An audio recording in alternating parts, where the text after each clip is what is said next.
চমৎকার অভিজ্ঞতা। আমরা এখন মাপুসি থেকে আমরা আরও দুইটা আইল্যান্ডে যাব। আমরা ফিশ দেখার জন্য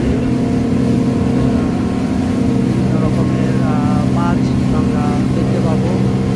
সেখানে আমরা যাচ্ছি, সবার প্রস্তুতি, আমাদের বোট এগিয়ে চলছে।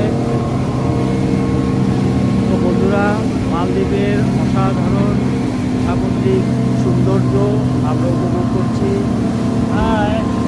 সত্যি এটা একটা অসাধারণ স্মরণীয় একটা ট্যুর হয়ে থাকবে আমাদের জন্য।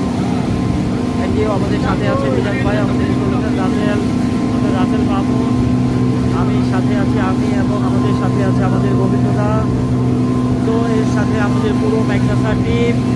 তো ম্যাগনাসা টিমকে ধন্যবাদ, ম্যাগনাসাকে ধন্যবাদ যে এই ম্যাগনাসার বদৌলতে আজকে আমরা এত সুন্দর একটা দেশ ভ্রমণ করার সুযোগ পেয়েছি। সবাইকে আমন্ত্রণ জানাচ্ছি, আপনারাও, মালদ্বীপ একটা চমৎকার দেশ, স্মৃতিনন্দন একটা দেশ। তো আপনারাও এই দেশ ভ্রমণে আসবেন ইনশাআল্লাহ।